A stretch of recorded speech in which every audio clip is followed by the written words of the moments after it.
At DSW, we ask the important questions, like, what shoes are you going to wear? Whether you're prepping for wedding season, festival season, or just planning the ultimate vacay, the right shoes can make or break an RSVP. So own the moment. You've got big plans, and we've got just the shoes. At the perfect price, of course. Get ready to get ready with Designer Shoe Warehouse. Head to your DSW store or DSW.com today and let us surprise you. Welcome to the No Guilt Mom podcast. I'm your host, JoAnn Crone. Hey, have you ever walked away from a friendship ending and thought, maybe I'm the problem? If you're like me, I have had a lot of close female friendships. Well, not a lot, maybe like 3 in my adult life, and they have all ended spectacularly. And I have other close friendships too, but the 3 I'm thinking of have ended spectacularly. And you start to think like, am I cruel? Is the problem me? And I want to tell you in this episode that it's not you. It's not because you're cruel. It's not because you don't care. But many times there is a pattern in these relationships, at least as I look back on mine, because maybe every time you say how you truly feel or you express a part of yourself that you've been suppressing, the relationship seems to explode. You feel like you're always the one making the effort. You text first, you plan the get-togethers, you check in. And if you stop trying, the friendship just quietly disappears. So eventually you start holding things in.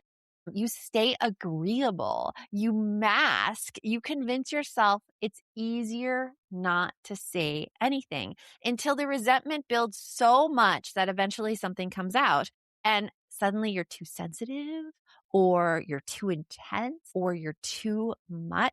But what if the issue isn't that you're bad with friendships? It's that you're confusing familiar dynamics with emotionally safe ones. This is going to be the mindset shift in this episode because a lot of strong, self-aware women are incredibly good at taking responsibility in relationships, like incredibly good. And when you pair that with people who avoid accountability, who hate criticism and how criticism turns one-sided very, very quickly, mostly against you because anytime that you say your criticism, the other person doesn't take it very well. Over time, you start believing that honesty destroys relationships when really conflict reveals whether a relationship was emotionally safe to begin with.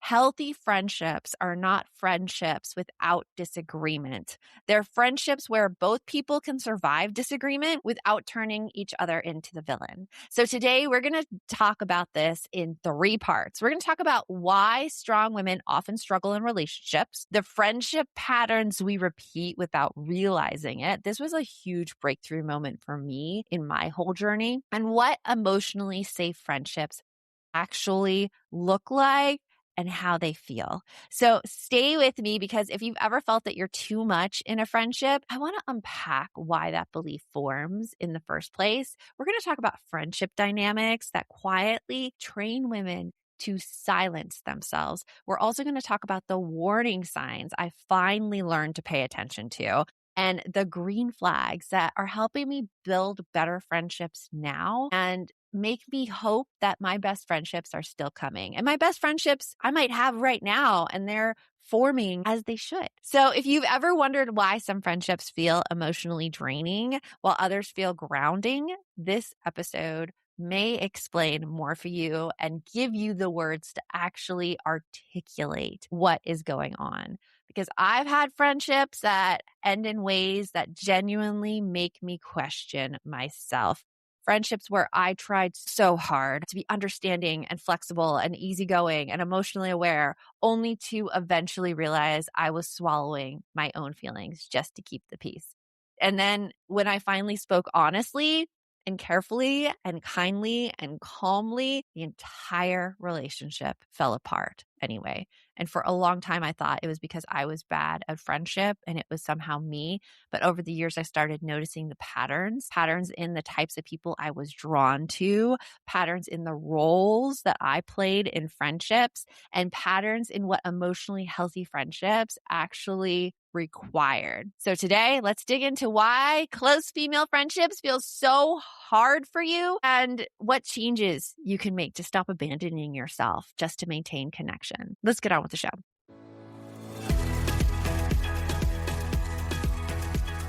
I think a lot of women secretly carry this fear that somehow they are difficult to love in a close friendship. I definitely carried that fear myself, especially women who feel everything intensely. Like if you're emotionally aware, if you're outspoken, but you're still sensitive and you're also highly perceptive, like you're the one who can like shift the emotional change in a room so fast. These traits are wonderful in healthy relationships. And let me just say healthy relationships. But in emotionally immature dynamics, those same traits can make you feel like a problem. And they're not a problem. They're not a problem at all. So I want to start out, and I'm going to give you a lot of examples in this episode and a lot of stories. And I hope that by me sharing my stories, you'll see yourself in them and you'll see what plays out. In college, my freshman year of college, I made two great friends. Let's just say their names were, I'm going to make up their names because I don't really want to call them out. They were Brittany and Heather. And Brittany and Heather, anytime I hung out with them, I always felt slightly outside the connection between the two of them. They would have these private jokes that they would be laughing about, and I'd be the odd one out being like, oh, you know, what's funny? And they'd just be laughing and laughing so out of control. They couldn't contain themselves. They couldn't even like stop to speak and explain what was going on. And I also felt like this emotional exclusion in group settings where they were very attuned to each other and they would be like, quote unquote, friendly to me. Like it made me question, was I being too sensitive? Like, were they just having fun?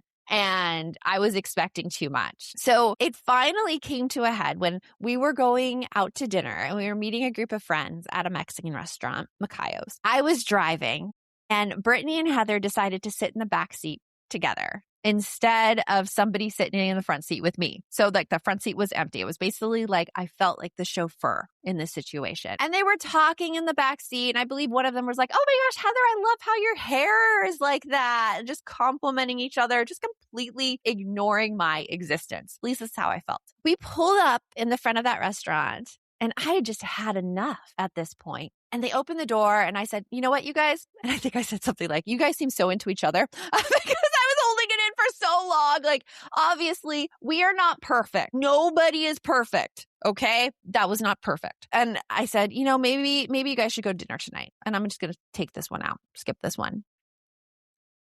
They didn't question anything. They immediately reacted and they called me a bitch. I mean, that was a little passive aggressive comment I made, I admit. They slammed the door and they never spoke to me again. Never spoke to me again. This was the first time I had ever said anything close to my feelings. And that moment confirmed something that I had feared, that if I expressed hurt, I lose the connection with people. And I held this in for so long. I realize now that wasn't right. I mean, it wasn't healthy to hold those feelings in. And being called a bitch actually reinforced my belief that honesty destroys relationships and speaking up makes people leave. Now, many people can argue that, oh, JoAnn, if you had just delivered it a little bit better and hadn't said that passive aggressive comment. Yes, but did that passive aggressive comment deserve total shutout forever? Like, I mean, this happened in college over 24 years ago. I never spoke to them again. And we had been, quote unquote, close friends since that time. So you have to see, like, relationships are a 50-50 thing. And yes, I did hold some responsibility for that interaction. So did they. And yes, it may have been on us both, but I also learned that, and something that many women learn too, many women learn to suppress emotions and discomfort to maintain belonging. Like, do you really does that statement seem real to you? Do you find truth in that? Because strong women often become really hyper aware of everybody else's emotions while ignoring their own. Because of course you want to belong. You want that connection. You don't want to be shut out. And when you've spent years managing other people's comfort, honesty starts to feel really, really dangerous. And the issue is not emotional intensity, by the way. The issue is whether the relationship can tolerate that emotional honesty. But eventually I started noticing something even bigger. It wasn't just these friendships were ending. It was that the same emotional pattern kept repeating with different people. And once I saw that pattern, which honestly, guys, it wasn't until recently that I saw this pattern, I am now so aware of it when I meet new people. And we're going to get into those friendship patterns right after this. Okay, so summer is basically knocking on the door, and all I want to do is plan a fun family trip without that little voice in the back of my head going, can we actually afford this? You know that voice. We all know that voice. Monarch is the personal finance app that tracks everything: accounts, investments, savings goals, and spending. Get your first year of Monarch Core for half off, just $50 with promo code NOGUILT. So my husband and I started using it, and honestly, that moment of clarity was when it surfaced every single one of our recurring expenses, subscriptions I'd completely forgotten about, things I had to hunt down the email addresses for just to cancel. It even helped us start thinking seriously about when my husband can retire. And my favorite feature, the AI weekly recap. It flags spending spikes, net worth shifts, and upcoming expenses so nothing sneaks up on you. It's like having a financial advisor in your pocket, but without the awkward small talk. Use code NOGUILT at monarch.com to get your first year of Monarch Core half off at just $50. That's 50% off your first year at monarch.com with code NOGUILT. You know that thing where you're doing all the right things, eating your veggies, getting your kids to actually eat theirs, staying hydrated, and you still feel kind of off? Yeah. Me too. Turns out most of us have small nutrient gaps we don't even know about. And with our packed schedules, it's honestly really hard to cover all the bases through food alone. That's what led me to First Day. And honestly, it has become one of my favorite parts of the morning. I actually look forward to taking my vitamins, which, if you know me and how many supplements I take, it's saying a lot. They are so good and I never forget them. No nagging myself, no skipping, just 2 gummies and done. What I love most is that they actually make different formulas for toddlers, kids, teens, and adults. So it's tailored to your stage of life. It's a blend of 21 organic superfoods and 9 key vitamins with no added sugars, no artificial dyes, nothing sketchy. They test for 200 plus toxins and have the Clean Label Purity Award, so you feel really good about what you're giving your family. Over 1 million families have already started using First Day, and they back it with a 45-day money-back guarantee, so there's zero risk. For a limited time only, our listeners are getting an insane deal. Use code NGM to get up to 57% off at firstday.com. That's up to 57% off and a free gift with code NGM at firstday.com. After you purchase, they ask you where you heard about them. Please support our show and tell them we sent you.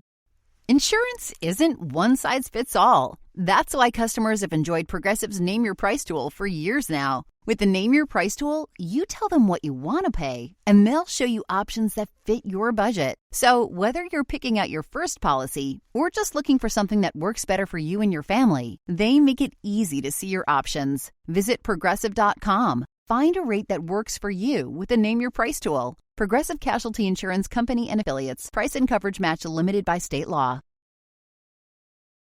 So this was the part that was honestly hard for me to accept. And also once I saw it, it made so much sense. And I saw this through therapy. I saw this through coaching. I mean, it took a lot for me to see this in myself, because it's easier to focus on what other people did than to ask, why do I keep ending up in these same dynamics? And one realization changed everything for me. And it was actually when my therapist told me what she was observing in me and asked if that reminded me of any relationship I had in the past. It did. It reminded me of growing up and trying to keep my mom's emotions okay, trying to keep them emotional safety in the house, because there was a lot of turmoil happening between my sister and my parents. My sister has ADHD and she's very strong-willed and she's a wonderful human being, wonderful. But at the time, there was a lot of emotional turbulence. And I was the older child, 7 years older, daughter, trying to keep everyone safe, trying to lower the temperature. I didn't want to rock the boat. And it's that pattern that I think is still existing in my friendships today. So there's another friend I had. We'll call her Leela. I had a friend named Leela, but this isn't you, Leela, if you're listening. But Leela and I started No Guilt Mom together. It wasn't No Guilt Mom then. It was Whimsical. I met Leela in my teaching program, and she and I had hit it off, and we were both at home with really young children. She liked to make jewelry. I really wanted to write about parenting. So we decided to start this blog, Whimsical, which sold jewelry and wrote about parenting. And there were some really deep value differences early on that I kept quiet about. For instance, in the whole parenting realm, my parenting philosophy is against punishment. I don't believe in punishment. I think that punishment wrecks relationships and it doesn't teach kids to do better. It actually teaches kids to be more sneaky, and it harms the relationship between parent and child. Leela wrote about spanking kids. She wrote about shaming them, taking doors off rooms, things like that. And when I brought it up with her, she's like, well, this is my company too. I should be allowed to express my viewpoints. And I stopped there. I started holding in all of my disagreement to preserve the harmony of things, because I could tell that she got upset when I talked to her about it. And then I just pushed it down. I pushed it down. And so there was this media opportunity that came up. It was our first media thing. I had gone to a networking event and I met a news anchor in the restroom. I pitched her to be on the show, and she brought us on, and only one of us was able to go on. So it was me. And after this segment, Leela immediately got so angry at me and said that I made it sound like it was just my company and not hers, which, I mean, looking back, I didn't know how to handle the situation. Again, I'm not saying I'm perfect. But it was a disagreement that we were unable to get around, because she didn't speak to me for 2 weeks. And then she's like, I'm out. And she went away from the company. And we were not friends after that. But it was this conflict that was building that was never addressed. And then this breaking point where I go out and I'm like, yes, I am in my zone. I am being me. This is how I read it. All of a sudden I get shut down. All of a sudden. So there I learned that I need to keep myself small for other people. And I'm not saying these are great takeaways, guys. I'm not saying that. I'm saying that it is interesting when we look back at our past experiences, the ideas and the limiting beliefs that form and that we hold onto as truth. This is something that I help my coaching clients get around, because a lot of the time it takes telling these beliefs to other people and having people dig and find them in ourselves for us to truly move forward. Now, a recent relationship with me just broke up very spectacularly. And in that relationship, there were a lot of issues that I really didn't address fully. I felt unable to have productive conversations with this person, and we worked together. The feedback I would give as a boss quickly became personal to this person.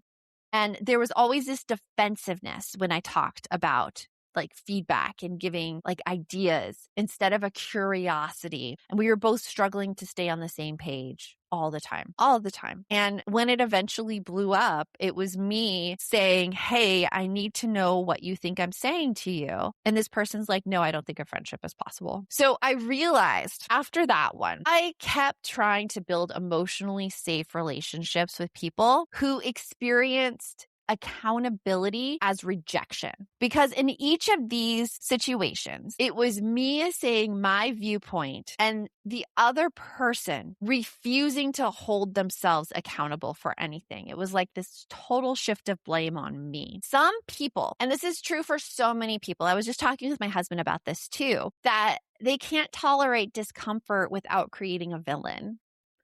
And emotionally unsafe people often personalize feedback.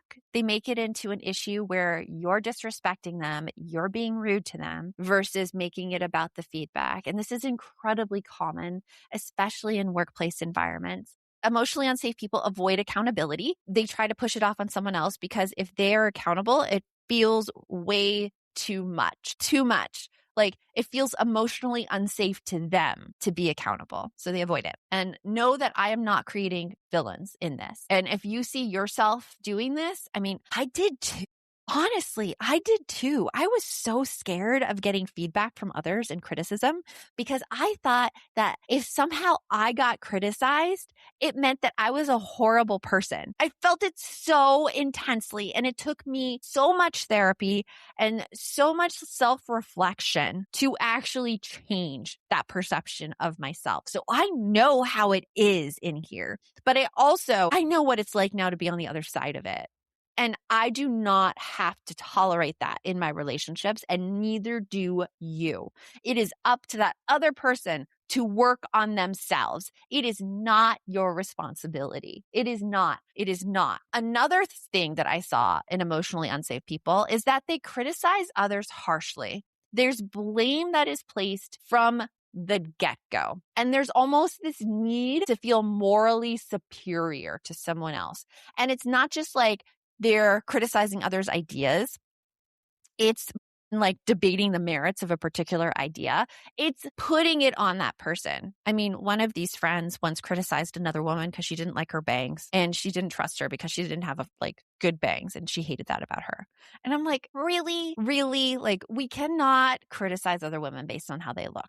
And emotionally unsafe people also interpret disagreement as disrespect. And that's a really hard thing to get around, especially if you are a strong personality who has a big vision for where they want to go, and you disagree with somebody in your vision. If you have someone saying that you are disrespecting them by disagreeing, that's a very, very hard dynamic to work around. And when you're really highly self-aware and you're emotionally maturing as an individual, and you're also really perceptive about how everybody feel at all times, you're probably the one over-explaining. You're the one over-owning the responsibility of the situation. Like, you're like, oh, that was my fault. Oh, I could have done this better. I could have done that better. I mean, notice in all of my stories that I do admit I could have done things better. And it took some time for me to say, yes, I could have done things better. But you know what? I wasn't 100% responsible in that situation. I was 50% responsible for that relationship. And I can't take 100% responsibility. The other person needs to show up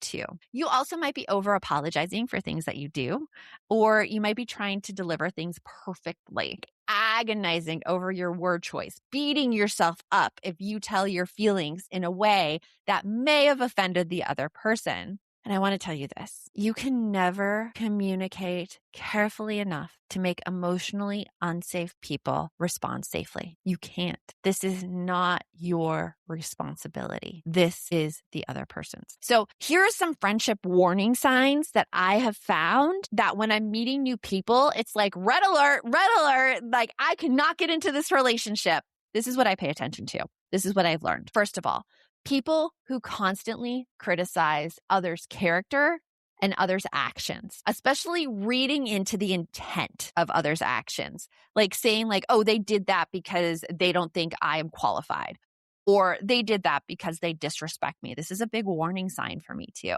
This is showing me that that other person is avoiding accountability in their own life, and I need to kind of keep my distance. Or I may want to say something right then and there, test the relationship, see how they respond to it. They might respond well, and I've had this happen. I have called friends on this behavior, and they've been like, yeah, I could see how I'm doing that. And that's a person I want to be friends with. People who bond through tearing others down. This is something I look at now. There was a woman in a group I'm a part of, and it was during a holiday gift exchange. And she turned to me and she's like, oh, this is such a dumb gift. Or, oh, I can't believe I got this. I can't believe this was picked. And I distanced myself a little bit from that, because when you bond by tearing other people down, that is not a mark of someone emotionally safe, because it could always turn against you. This is what I'm thinking. People who take no responsibility in conflict is another red flag. People who cannot handle nuance. They look at things as a black and white behavior-wise. Either they're right or they're wrong. There's nothing in between. People who interpret boundaries as a betrayal. That's another one. Now, I'm not saying that someone can interpret a boundary as a betrayal. Someone could act really, really poorly. And then if they come back and apologize for their behavior, awesome. As I said before, this is not about being perfect. It's not. It's about realizing the responsibility you have in a relationship and the responsibility somebody else does. Another one is people who require emotional self-abandonment to maintain closeness. If you are with somebody who goes along with the flow and is like, yeah, whatever you want to do, I don't know. Yeah, that's a warning sign because that somebody is suppressing things. That somebody is not in touch of what they want. And if you feel like you're this somebody who goes with the flow, I urge you to look inside because you have your opinions. And I feel that because I've been there myself, that maybe you're suppressing them because you want people to like you and be close with you. And I get that so much. I get that. And I want to give you this little urge and this step to push past that. So here's the hopeful part though. Once you recognize all of these unhealthy patterns, you stop chasing what's familiar and you start looking for emotional safety instead. And coming up next, we're going to talk about what emotionally safe friendships actually look like so you can be on the look for them. One thing experts and parents tend to agree on is that learning to swim isn't just about strokes. It's about confidence, safety, and consistency. Goldfish Swim School takes a really thoughtful approach to swim lessons, combining research-based teaching with a warm, kid-friendly environment that actually helps kids thrive in the water. And honestly, that tracks with everything we talk about on this show. Kids grow when they feel safe, supported, and not rushed. Goldfish gets that. They use something called the science of swim play, which blends guided play with proven teaching techniques so kids build real water safety skills at their own pace. Their pools are warm, the spaces are designed with kids in mind, and every single lesson has a certified lifeguard on deck. Every one. They offer lessons for kids from 4 months old through 12 years, and their app makes scheduling and makeups actually doable for busy families. If you're ready to take the next step, Goldfish Swim School has a special offer just for listeners. Waived membership and your first lesson free at participating locations. Head to goldfishswimschool.com/free. Find your local school and use promo code FREE to enroll. It's an easy way to get started with lessons that focus on safety and confidence and real progress in the water. Focus Features and Blumhouse present Obsession. When I have a crush on a guy, no one knows. Be careful I wish Nikki loved me more than anyone in the entire world. who you wish for. Obsession is 96% fresh on Rotten Tomatoes. I love you so much. It's blood-soaked nightmare fuel. What kind of spells you put on her? You have been warned. Obsession. Rated R. Under 17. Animated without parent. Only in theaters May 15th. With special engagements in Dolby. Your summer starts now with Memorial Day deals at the Home Depot. It's time to fire up summer cookouts with the Next Grill 4-burner gas grill on special buy for only $199. And entertain all season with the Hampton Bay West Grove 7-piece outdoor dining set for only $499. This Memorial Day, get low prices guaranteed at the Home Depot. While supplies last, price and valid May 14th through May 27th. U.S. only, exclusions apply. See homedepot.com/price match for details. I think a lot of women don't actually know what a healthy friendship feels like because chaos or criticism or emotional instability become normalized really early on. And healthy friendship can actually feel really unfamiliar at first if you're not used to having it. Because emotionally safe people don't require you to shrink yourself to stay connected to them. So here are some green flags in healthy friendships. First of all, they can disagree with you without attacking your character. They can say, oh, I don't really agree with that, but here's what I think. I mean, one of my friends right now, Tammy, she has so many strong opinions and I love her for it. And I feel safe getting into discussions with her because she will push back on me. And I love being pushed back against, but she never attacks my character while pushing back. She's like, oh, you think this way. Well, have you considered this and this and this? And she'll say what she thinks. And I'm like, I haven't considered that or that or that. But like, I was thinking of this over here. It is so refreshing to be in a discussion that way with somebody else who is really strong personality and is standing up for themselves, but isn't attacking your character. Another thing is they don't need to win conflict. Like they don't need to be right. They need to be heard. They need to know that you're listening to them, know that you acknowledge them, but they don't need to win it. Another one is they're capable of accountability. They're coming to you and they're saying like, hey, I did this specific thing. And I apologize for that. without them being like, but you did this. And that's not accountability. That's just blame shifting. That's just making themselves feel better so that they feel morally supported. Accountability sounds like taking the complete responsibility for the situation. For instance, hey, I reacted really poorly when you told me that. I mean, like I've done this so many times in the past, conversations with my sister-in-law. She's very upfront with me and I don't act the best when I've been told things in the past. I've realized this dynamic. I am actively working to change it. I have, I think, changed it, giving myself a beat before reacting to the situation. But I would come to her and be like, hey, you know what? I had a really hard day. I'm so sorry. I didn't mean to react that way. I really appreciate you telling me these things so that like we could advance in our relationship and communicate really well. That's accountability. They can hear feedback without collapsing into shame or defensiveness. This takes some work, as I said. Like I did not used to be able to hear feedback. I would totally turn on myself and be like, oh, I'm a horrible person. Nobody likes me. Now I realize that I am sensitive. I mean, I have ADHD. There is this thing called RSD, rejection sensitivity dysphoria, where you feel rejection as like this bodily threat. And if you're not aware of that, you might interpret it as a danger signal and attack. But when you become aware of it, you're like, okay, this is RSD. This is RSD. This is rejection. And what I do is I'm like, thank you for telling me that. I just need a little bit to think of it, to think through it and to sit with it before I respond. And that's just so I can deal with all my complicated feelings. Another green flag, they allow nuance. There is not a clear right or wrong. There's the gray area where, yeah, some people could question what you did or what you said, but it doesn't mean it's wrong.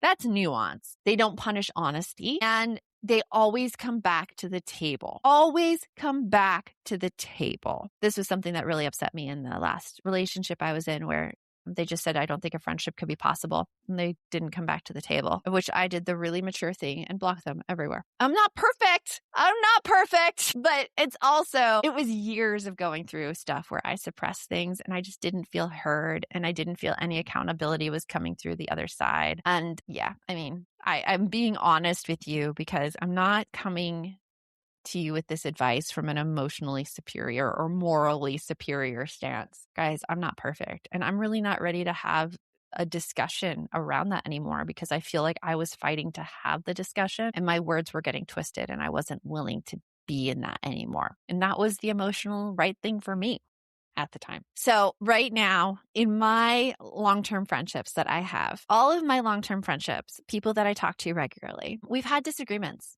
We've had disagreements, but the disagreements have had both people taking responsibility and the conversations continuing instead of exploding and going past the point of no return. And then the repair happening instead of punishment. There's been this understanding. There's been this like, hey, I'm taking responsibility for my reaction in this situation. You didn't cause my reaction. I'm taking responsibility for it. But for people to do that, there has to be some accountability on the other end too. And so I just want to tell you as we wrap up this episode, it is not your fault. Conflict is not what destroys healthy relationships. Avoidance destroys them. Defensiveness destroys them. Lack of accountability destroys them. But honesty reveals whether a relationship had emotional safety underneath it to begin with. So right now, in new friendships, in things that you are looking at, look for that emotional maturity in others. Look for that curiosity in others. Curiosity to know more about you. When people show curiosity, they ask questions about you. They ask questions about your life. They ask what your hopes and dreams and goals are. Look for that accountability of taking their emotions, like being responsible for their own, of emotional regulation, of people who can apologize for their own behavior without blaming it on somebody else or an outside circumstance, and people who don't make everything personal. And something to stop doing in relationships, what I'm working on is I'm stopping masking. I'm putting my true self out there. If it gets rejected, fine. It's better now than later on down the road. And also stopping suppressing discomfort. I am now noticing my feelings, and instead of wallowing in them or keeping them down, I'm saying, hey, I'm angry right now. I'm angry because when you said this, it made me think of this. Like the story I'm telling myself is this. And I'm now contributing to that pool of meaning for the other person so that everything being thought, at least in my head, is out in the open in the relationship. So if right now you feel like you are earning your connection and belonging through keeping your mouth shut, I hope that this episode has inspired you to look really, what patterns are you repeating in friendships and what do you want to work on? Because the goal is not to become someone who never gets hurt in friendship. The goal is to stop abandoning yourself to avoid losing people. Because I have to tell you from experience, those people are going to be out the door anyways, whether it happens now or in 10 years. So show yourself fully. There are people out there who love you, and you are going to have so much joy in your life. Because remember, the best mom is a happy mom. Take care of you, and I'll talk with you later. Security program on spreadsheets, new regulations piling up, and audit dread? It's time for Vanta. Vanta automates security and compliance, brings evidence into one place, and cuts audit prep by 82%. Less manual work, clearer visibility, faster deals, zero chaos. Call it compliance or call it compliance. Get it? Join the 15,000 companies using Vanta to prove trust. Go to vanta.com/calm.